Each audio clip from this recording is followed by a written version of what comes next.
Hello दोस्तों, मैं सुधा स्वागत करती हूँ आप सबका आपके अपने चैनल तैयारी ऑनलाइन शॉर्ट्स में।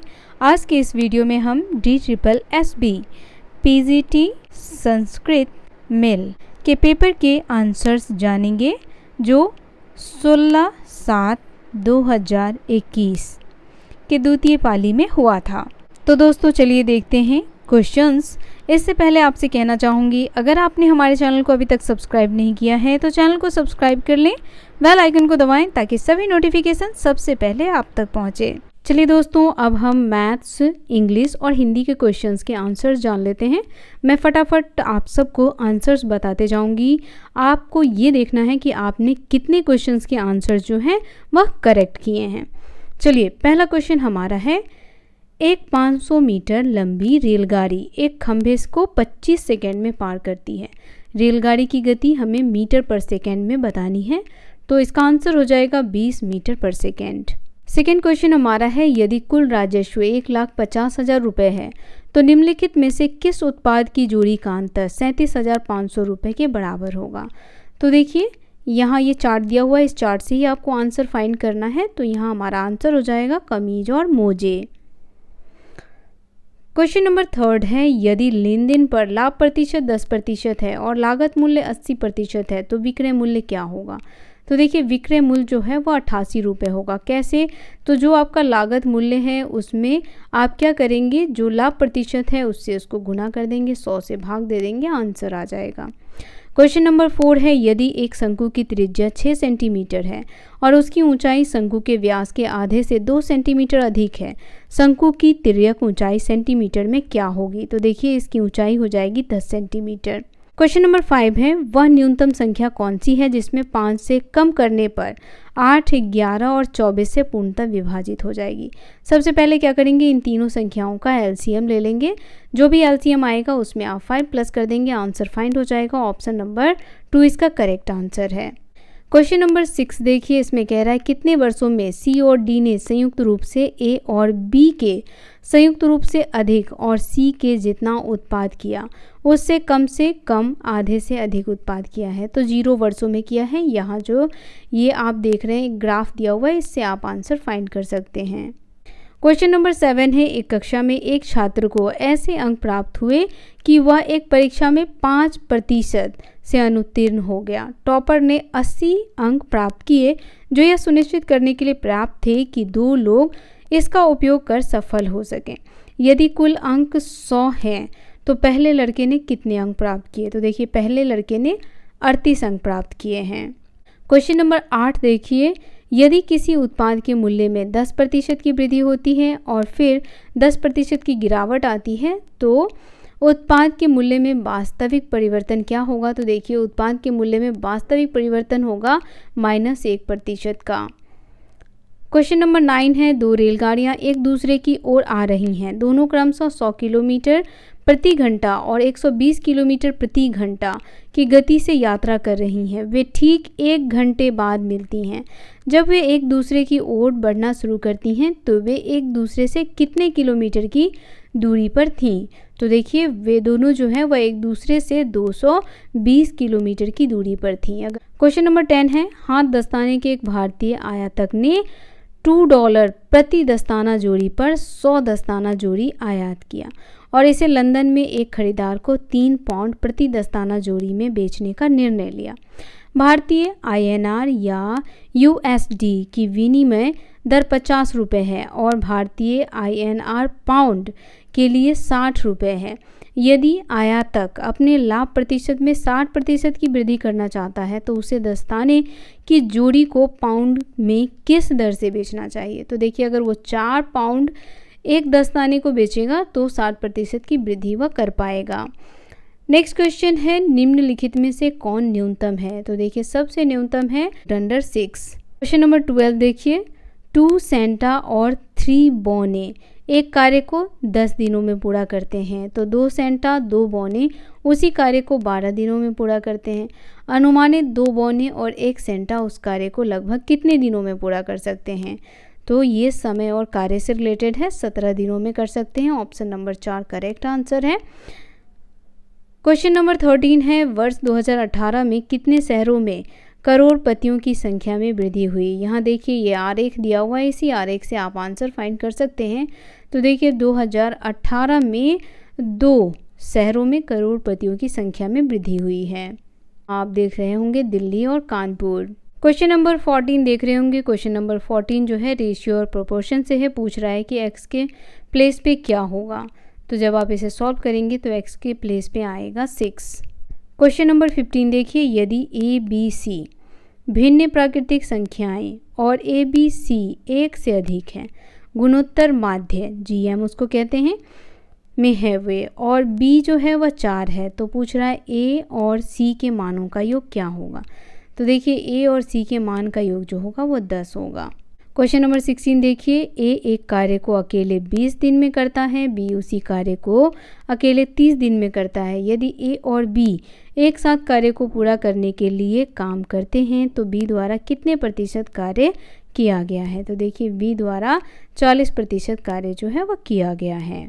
क्वेश्चन नंबर 17 देखिए, यदि समान ब्याज दर पर उपयोग करके 8.33 वर्षों में साधारण ब्याज के तहत 100 रुपये स्वयं का 4 गुना के बराबर हो जाता है, तो 4 वर्ष के लिए साधारण ब्याज के तहत 3000 रुपये पर ब्याज क्या होगा। तो देखिए 3000 रुपये पर ब्याज होगा 4320 रुपये का। क्वेश्चन नंबर 18 देखिए, एक वर्गाकार बॉक्स प्लास्टिक के तार से बना है। बॉक्स का परिमाप दिया हुआ है, पेरीमीटर दिया है 616। तार को खोला जाता है और फिर एक बेलन को उसकी ऊंचाई के साथ वृत्तीय तरीके से ढकने के लिए उपयोग किया जाता है। तार पूरे बेलन को ढकने के लिए पर्याप्त पाया गया। यदि बेलन की त्रिज्या 2 सेंटीमीटर है तो बेलन की ऊंचाई क्या होगी। तो देखिए बेलन की ऊंचाई होगी 49 सेंटीमीटर।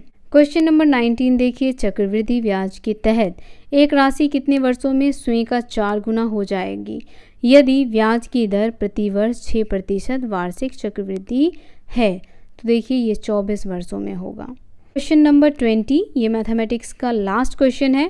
300 रुपीज़ मूल्य की वस्तु पर विक्रेता को 2 क्रमागत छूट देता है।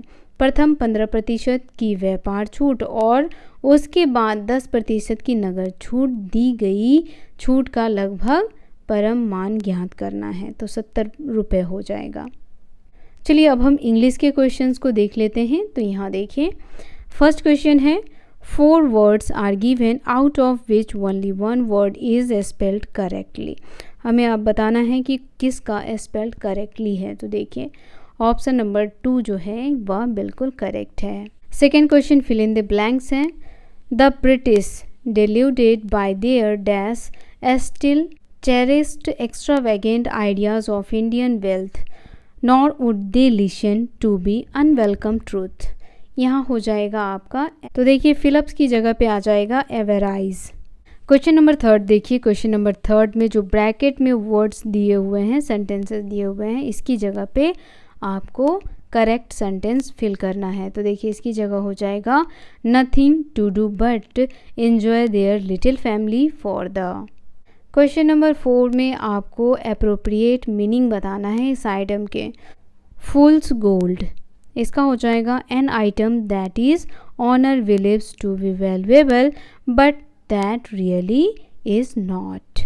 क्वेश्चन नंबर 5 भी फिल इन द ब्लैंक्स है। यहाँ हमें बताना है कि क्या फिल होगा। तो देखिए the timing was propitious as black clouds had begun to roll up the valley and gather above them the advanced guard of a summer shower।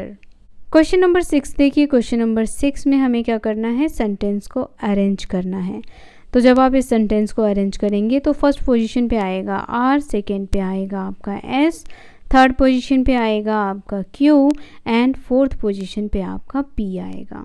Question number 7 में आइटम दिए हुए हैं, फ्रॉम रैक्स टू रिचेस, इसका हो जाएगा to go from very poor to begin very wealthy.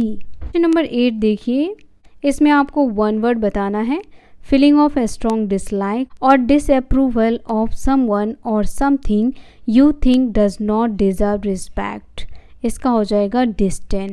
Question number 9, 4 words are given out of which only 1 word is spelled correctly। Choose the correctly spelled word. अब देखिए 4 words दिए हुए हैं जिसमें से एक ही सही है, तो ऑप्शन नंबर ए इसका करेक्ट आंसर है। क्वेश्चन नंबर 10 देखिए, क्वेश्चन नंबर 10 में जो सेंटेंस ब्रैकेट के अंदर लिखा हुआ है इसे क्या करना है, इसकी जगह करेक्ट सेंटेंस हमें लिखना है। तो इसकी जगह करेक्ट सेंटेंस हो जाएगा Lindsay adamantly argue with her boyfriend. Question number 11 का देखिए, क्वेश्चन नंबर 11 में आपको एंटोनिम्स बताना है यानी अपोजिट वर्ड बताने हैं। तो एक्सटोल का हो जाएगा क्रिटिसाइज। क्वेश्चन नंबर 12 में कॉमन एरर दिया हुआ है, बताना है कि गलती कहाँ पे है। देखिए, if today was Friday I couldn't have attended the programme. If today was Friday. Question number 13 देखिए, क्वेश्चन नंबर 13 में आपको सिनोनिम्स बताना है। तो देखिए सिनोनिम्स यानी सेम वर्ड, एसिडुअस का सिनोनिम्स होगा मेटिकुलस। क्वेश्चन नंबर 14 में आपको वन वर्ड बताना है, फैक्ट्स और द प्रोसेस ऑफ एंडिंग और being brought to an end, इसका हो जाएगा सेसेशन। क्वेश्चन नंबर 15 भी आपका कॉमन एरर है, यहाँ देखिए regretfully toward the end of his service he contracted नरी ट्यूबरक्लोसिस। तो यहाँ जो है रिग्रेटफुल टुवर्ड द एंड्स में ऑप्शन नंबर ए जो है वह करेक्ट आंसर है। उसके बाद आ जाता है आपका कंप्रीहेंशन, जिससे रिलेटेड 5 क्वेश्चंस आपसे पूछे जाते हैं। सबसे पहले केयरफुली आप इस पैसेज को पढ़ें, उसके बाद ही इसके क्वेश्चंस के आंसर दें। क्वेश्चन नंबर 16 देखिए, which is the smallest kind of humming bird. तो इसका हो जाएगा B humming bird. Question number 17 देखिए, how did humming birds get their name. Because of buzzing sound it makes by beating its wings. Question number 18, what kind of sound does hummingbirds makes with its wings? Buzzing sound, जैसे मधुमक्खी buzzing sounds निकालती है उसी तरह hummingbirds भी निकालती है। Question number 19 देखिए, how many times do hummingbirds beat their wings per second? 80 beats। 20 है according to the passage, which of the following option is incorrect? Choose one option। तो देखिए ये इनकरेक्ट है। Unlike other birds humming birds can not fly backward due to incredible fast wind movement. अब हम general Hindi के questions को देख लेते हैं। तो पहला क्वेश्चन है, निम्न विकल्पों में से उस विकल्प का चयन करें जो दिए गए संधि शब्द के सही संधि विच्छेद का विकल्प है। यहाँ है आपका शब्द आगमन, सख्यागमन का संधि विच्छेद होगा सखी जोड़ आगमन। दूसरा प्रश्न हमारा है, निम्न विकल्पों में से उस विकल्प का चयन करें जो दिए गए मुहावरों का सही अर्थ वाला विकल्प है। तो देखिए मुहावरा है हमारा मैदान मारना, इसका अर्थ होता है सफलता प्राप्त करना। क्वेश्चन नंबर 3 है, निम्न विकल्पों में से उस विकल्प का चयन करो जो तत्सम शब्द का सही विकल्प है। तो देखिए तत्सम शब्द का सही विकल्प है बिंदु। क्वेश्चन नंबर 4 देखिए, निम्न विकल्पों में से उस विकल्प का चयन करें जो शब्द के शुद्ध रूप का सही विकल्प है। तो देखिए यहाँ पे शब्द का शुद्ध रूप है महत्ता। क्वेश्चन 5 देखिए, निम्न विकल्पों में से उस विकल्प का चयन करें जो दिए गए लोकोक्ति का सही अर्थ वाला विकल्प है। सावन हरे न भादो सूखे, यानी सभी हालातों में एक सा रहना। क्वेश्चन नंबर 6 देखिए, निम्न विकल्पों में से उस विकल्प का चयन करें जो दिए गए समास के प्रकार का सही विकल्प है। अल्प बुद्धि, अल्प है बुद्धि जिसकी, यह बहुब्रीहि समास है। क्वेश्चन नंबर 7 देखिए, निम्न विकल्पों में से उस विकल्प का चयन करें जो दिए गए शब्द युग्म के अर्थ का सही विकल्प है। तड़नी, तड़नी, सूर्य और नाव, बिल्कुल सही है। क्वेश्चन नंबर 8 देखिए, निम्नलिखित में से 4 विकल्पों में से रिक्त स्थान की पूर्ति उचित शब्द के द्वारा कीजिए। मैं रात भर पढ़ कर आंखें डैश रहा और इधर परीक्षा स्थगित हो गई। तो मैं रात भर पढ़ के आंखें फाड़ता रहा और इधर परीक्षा क्या हो गई, स्थगित हो गई। क्वेश्चन नंबर 9 देखिए, निम्न विकल्पों में से उस विकल्प का चयन कीजिए जो दिए गए वाक्य के लिए वृत्ति के भेद का सही विकल्प है। यदि ट्रैफिक में न फंसा होता तो जल्दी आ जाता, ये क्या है, संकेतार्थ है। क्वेश्चन नंबर 10 है, निम्न विकल्पों में से उस विकल्प का चयन कीजिए तो दिए गए वाक्यांश के लिए एक शब्द का सही विकल्प है। जो इस संसार का नहीं है उसे कहते हैं अलौकिक। क्वेश्चन नंबर 11 देखिए, निम्न विकल्पों में से उस विकल्प का चयन करें जो दिए गए मुहावरे का सही अर्थ वाला विकल्प है। हवाई किले बनाना, यानी बड़ी बड़ी कल्पनाएं करना।